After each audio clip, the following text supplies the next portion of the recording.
Support comes from the Missouri Forest Products Association, providing more than 41,000 jobs in the production of wood pallets, railroad ties, white oak barrels, hardwood floors, and more.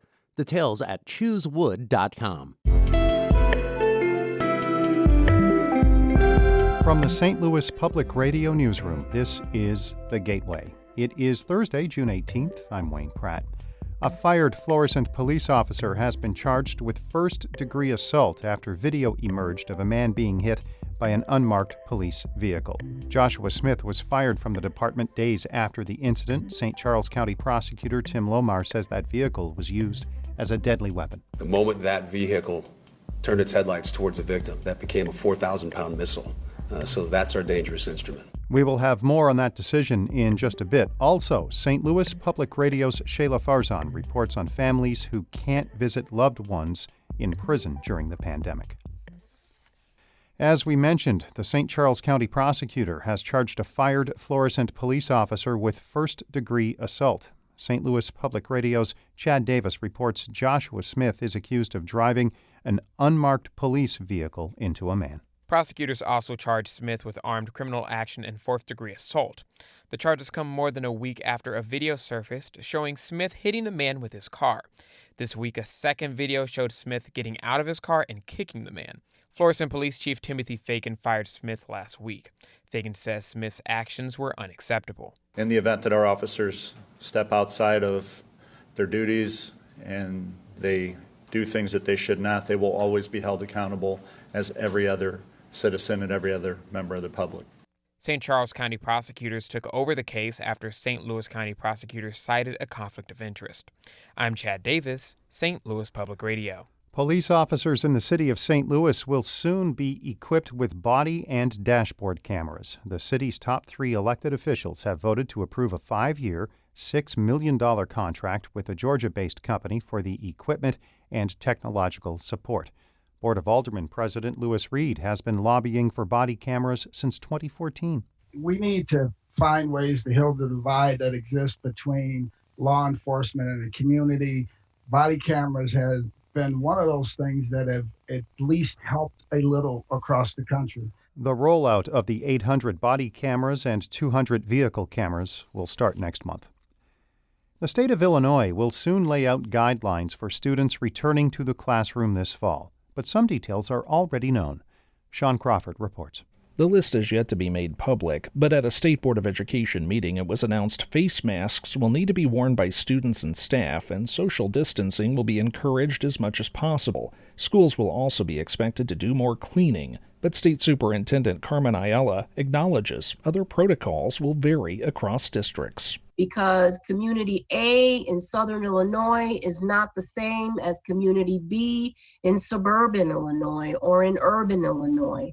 Keeping kids separated on a bus won't be easy, but the plan is to require face masks for those on board along with proper ventilation. A final list is expected to be released by the end of this month. I'm Sean Crawford. A longtime Missouri resident is marking 1,000 days of living in a Maplewood church to avoid deportation.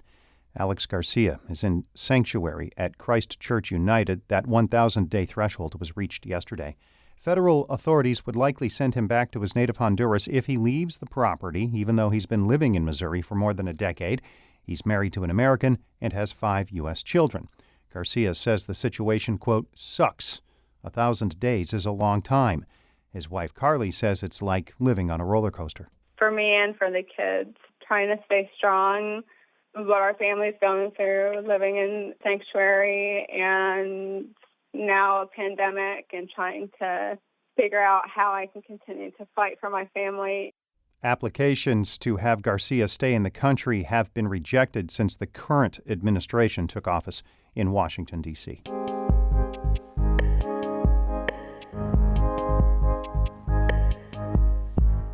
For many Missouri inmates, family visits are an essential lifeline to the outside world. But 3 months ago, the Department of Corrections suspended all in-person visits to keep coronavirus from spreading.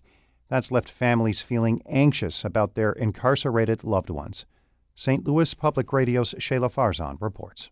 Back in February, Tina Merriweather and her great-granddaughter took a 2-hour bus trip from their home in St. Louis to the women's prison in Vandalia.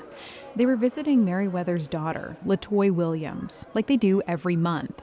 And that visit in February felt like any other. Williams colored a picture of a puppy with her granddaughter, sipped root beer, laughed with her mom.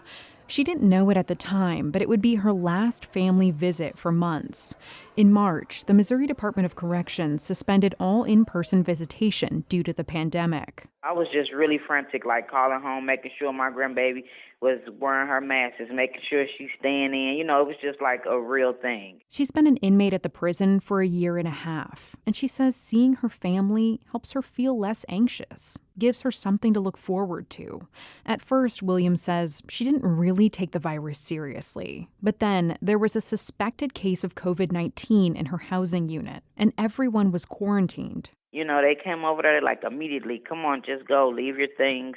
And then when we get over there, they in like the full body masks, like the white suit on, I'm like, wow, what is happening? Since March, about 50 Missouri inmates and 40 employees have tested positive for the coronavirus, and one inmate has died. The cases have mostly been at Southeast Correctional Center, a maximum security men's prison south of Cape Girardeau. Sitting in a folding chair on her porch, Williams' mom, Tina Merriweather, says she worries her daughter might get sick. And when they talk on the phone, she tells her, wear your mask, wash your hands.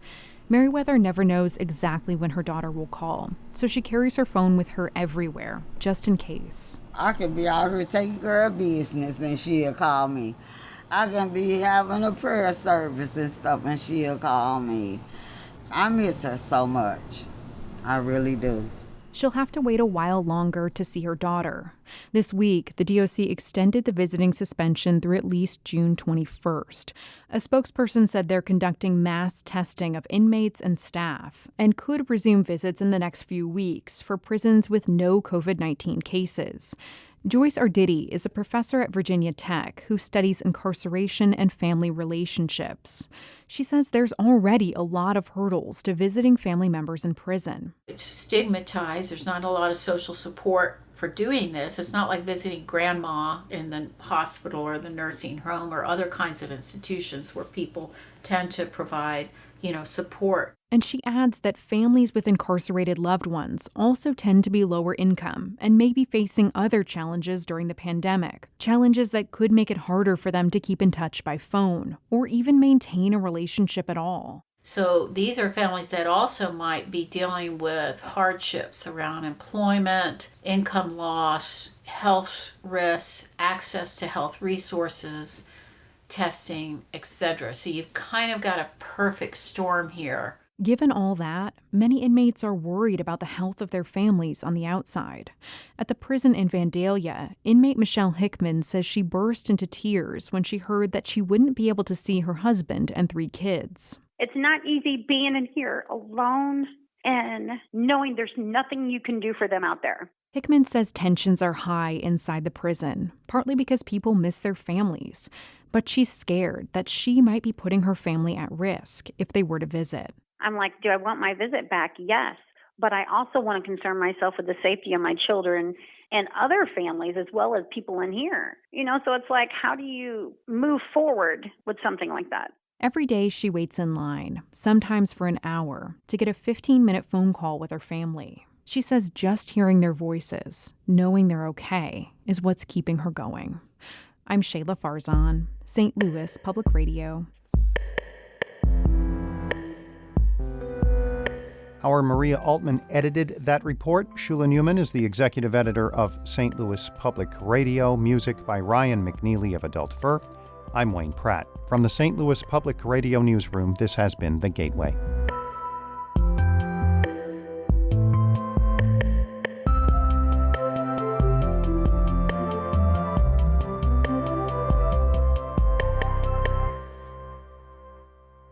Support comes from Missouri Forest Products Association, committed to sustainable and sound conservation of the state's forests, which support more than 41,000 Missouri jobs, resulting in a $10 billion industry. ChooseWood.com.